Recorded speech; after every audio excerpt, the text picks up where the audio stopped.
At the end, just excuse us while we have a little moment here. We'll just do that again, just so nobody goes anywhere, you know, because sometimes us ladies, we can disappear and powder our nose and all those things, but if we just have our little conversation, we'll do it at the end, and that'll be awesome.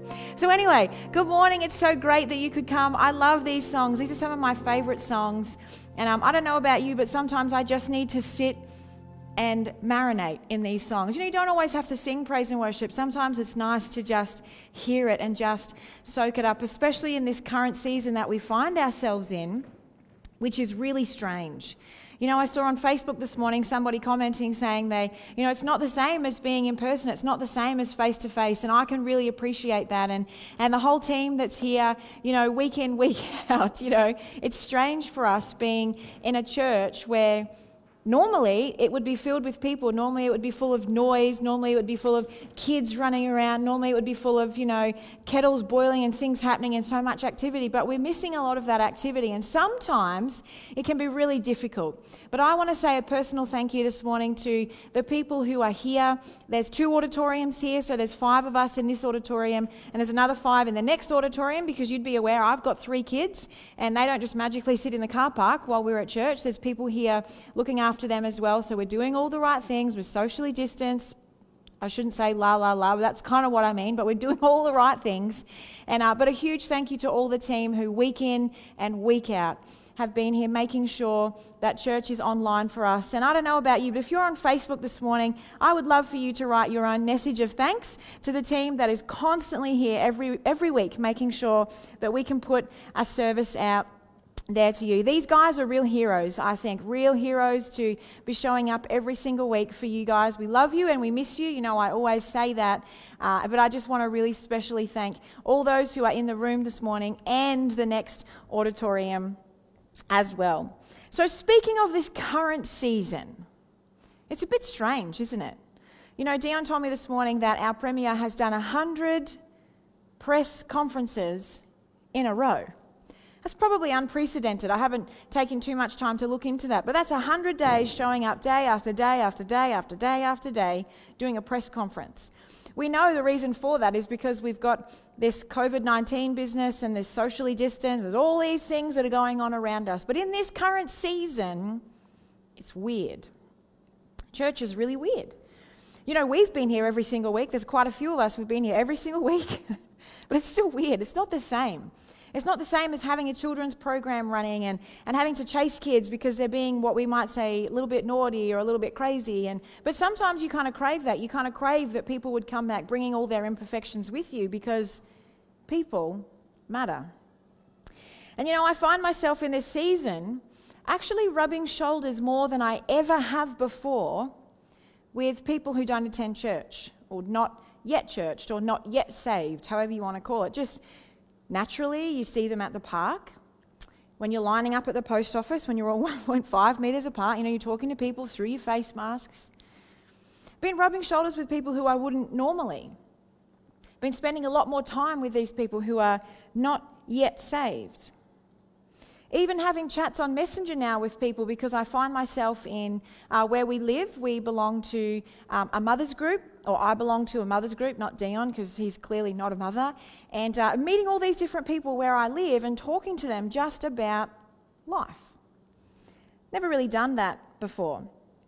Actually, in this season, I've been asked to do weddings for people, which is really awesome, who don't even go to our church, who I've only met because of this season. And so now we have a great privilege to be a part of their life and a major decision in their life, and talking to them and people saying, man, I didn't even realize that you were a pastor. I didn't even know what that means. You're like, well, because there's no church. I can't exactly invite you to come to my church. And then joking around with people and saying, look, I don't actually choose my friends based on their religious status. We actually are friends with people because we're friends with people and we're friendly. I've been thinking about this season a lot, and you're probably wondering, why am I banging on so much about rubbing shoulders with people who are not yet saved or who don't yet attend church? Just for a moment, if you can indulge me, take all the politics out of it. I don't want us to think about politics this morning. That is certainly another message for another day. Take all the politics out of this.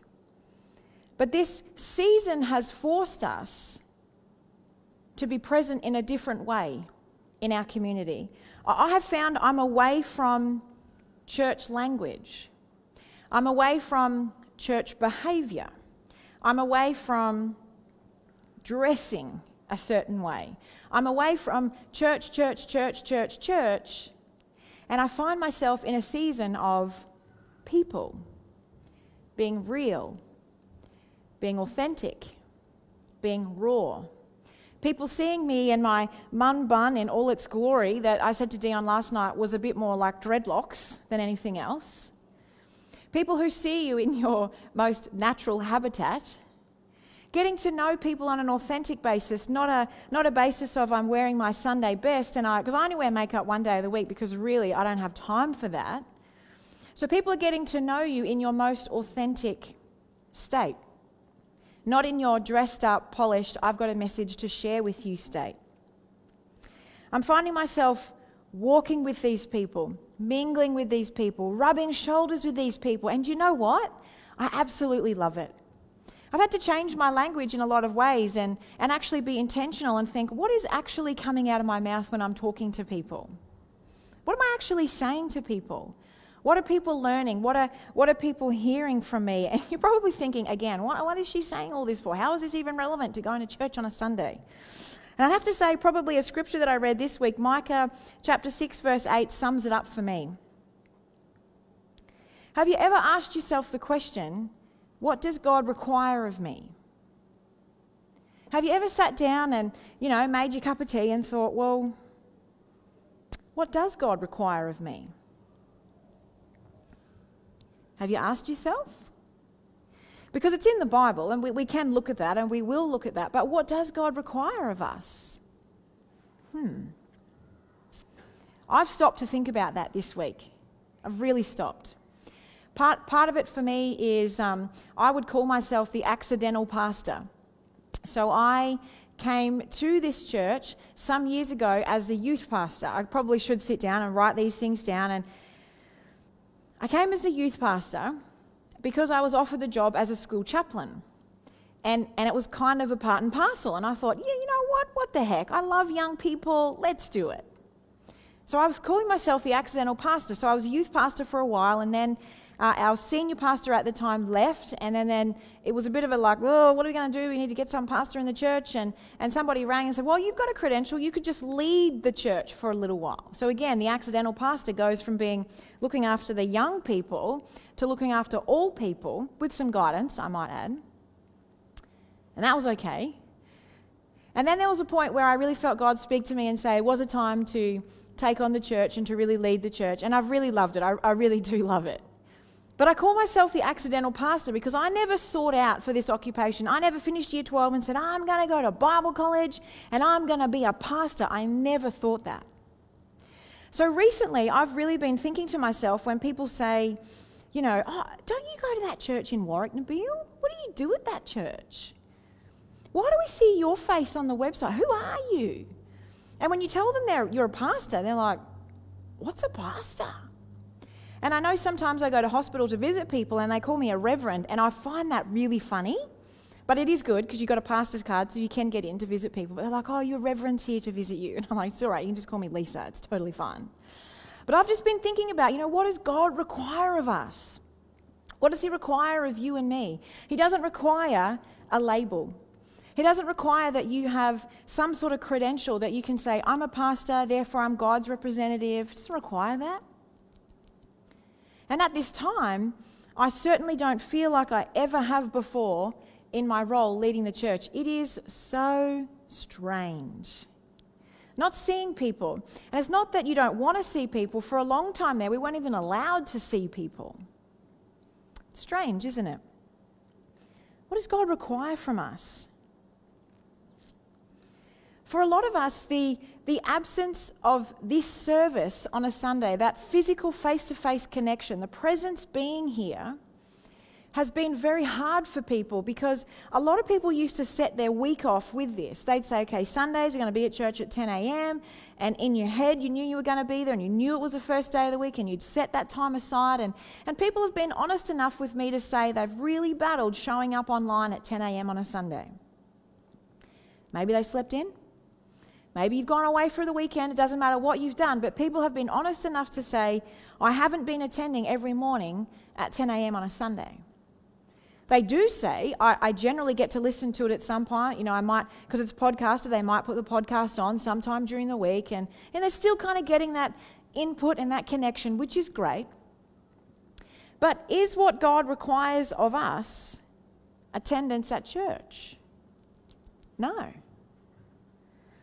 So what does God require of us? Because attending church is good, don't get me wrong. And as a pastor, it's my greatest desire that every person would be found in church every week. Why? Not because we want to see a church full of people, because that is awesome, but because we know the habit that comes with that. We know that the meeting place is important. We know that worshiping God is important. We know all these things. But church attendance is not what God requires of you. It's not what God requires of me. What does he require? Let's read this verse together. We're going to open up to Micah chapter 6, verse 8. And I'm reading from the New King James Version this morning. Micah chapter 6, verse 8. It's the prophet Micah speaking. He says, He has shown you, O man, what is good. And what does the Lord require of you? That's a good question. Micah's setting the people up who are listening. He gives them the question to ask, what does the Lord require of you? And Micah says these three things. 1, to do justly. 2, to love mercy. And 3, to walk humbly with your God. That's helpful. I love it that Micah actually gives his listeners the question to ask. That's a really good part of public speaking. But the prophet Micah encourages them. The first thing is to do justly. So whatever a man has a right to from you, give it to him. That means to live justly. But to live justly is not enough, because he goes on to say that justice must be combined with love, because we know that someone who hasn't yet met Jesus can live justly. So if living justly is not enough, the second thing he says is we must love mercy. If we all got our just desserts, we wouldn't be here today. The price to pay for our sin was a huge sacrifice that Jesus made on the cross for us. Mercy walks hand in hand with justice. Even as we have been greatly forgiven, we must forgive. But even mercy is not enough. We've been called to live justly, that's great. We've been called to love mercy, and that's great, but that's not enough. The third thing that the prophet Micah says to us is, and to walk humbly with God. Part of me wonders if Micah could have flipped around the order and said, the first thing is to walk humbly with God, and from that, then these other things will flow. But those three things work together. The thing is, if you walk humbly with God, you can do justly and you can love mercy, because the Spirit of God places those things in your spirit, and it's an outworking in your life. But have you ever met a not yet saved person, or someone who doesn't go to church even, who you look at and you go, man, they're kind of like better Christians than half my church. Not this church. But I've met people, and I've been confounded when you start talking about matters of faith, and they will say to you, I don't have a faith. And I think, but how can you be such an upstanding citizen? How can you live so justly? How can you walk in so much mercy in your life and not yet know Jesus? That's phenomenal. We are called as followers of Jesus to live this way. For some people, when you get saved, it is a radical transformation. You know, there's stories in the Bible of tax collectors, prostitutes, people who we would say were definitely not living justly. But all of a sudden, they meet Jesus and their life is transformed. There are some testimonies that people have which are mind-blowing. And there's testimonies yet again of people who've already got this moral compass within them. People who are living a certain way. You've heard me say this at church before, but there are successful companies in the marketplace who are owned by people who are not Christians, who give 10% away of their profits to charity. That's a biblical principle that supersedes your, am I a Christian or not tag, because the kingdom of heaven is big. God's economy is big. The way God does things flips everything, I think, on its head. So you can apply biblical principles to your life. You don't have to be saved, and they work. But obviously the end goal is that we would walk with God, that we would be followers of Jesus, that we would be what we kind of label ourselves, Christians. A Christian is a follower of Jesus.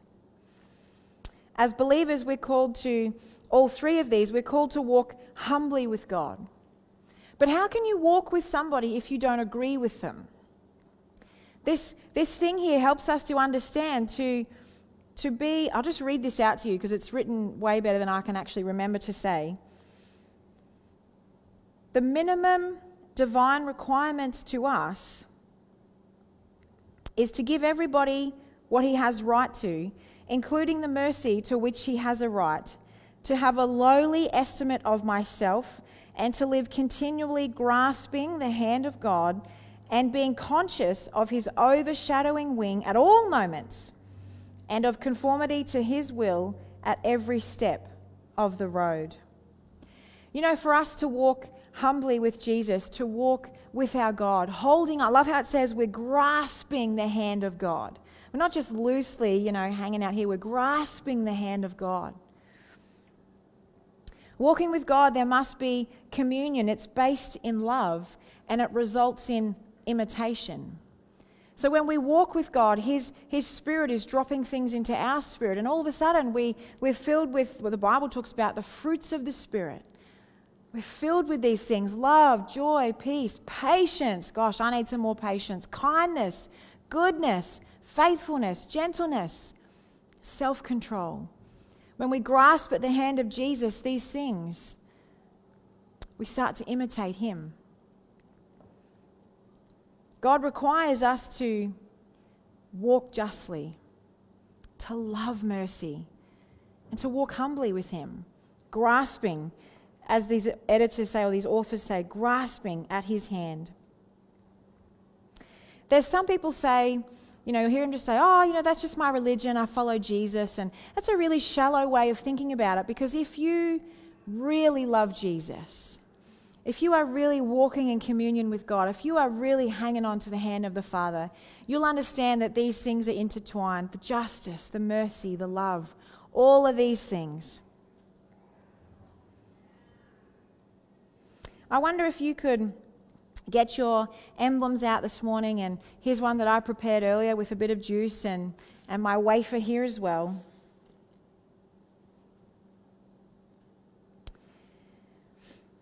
It's funny that we talk about these requirements. What does God require from us? And it's easy to get caught up in the thinking of, as a Christian, there's so many rules and there's so many regulations, and God's just up in heaven and He's waiting for you to muck up and He's just going to hit you over the head. And people do think that way.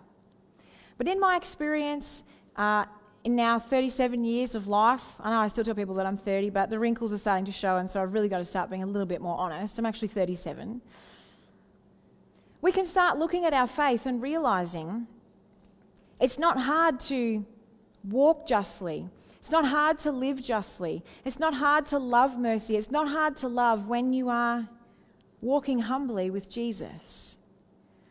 Because every step that you take with Him is another step that you're imitating Him. We're imitating the very Jesus. To be a Christian is to be a follower of Christ, or to be a little Christ, to be like Jesus. I am certainly a far better human now at 37, telling lies again. Far better human now at 37 than I was at 27, and then I was at 17, and I was at 7. We are supposed to go from glory to glory. We're supposed to keep on this walk with Jesus. There's people who I look at and I think, man, these people have been saved for kind of seems like forever. And I look at them and I think, do you know what? When I'm a great grandma, I want my kids to look at me with the same legacy that they did that I look up at these people.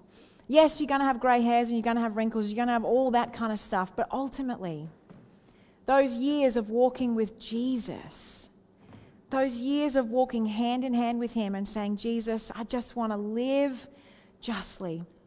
I want to love mercy. And God, I just want to walk humbly with you. And the best part about that is as we grasp onto the hand of Jesus and we walk step by step, day by day with him, those things are dropped into us. Those things fill our spirits. I just love that about Jesus.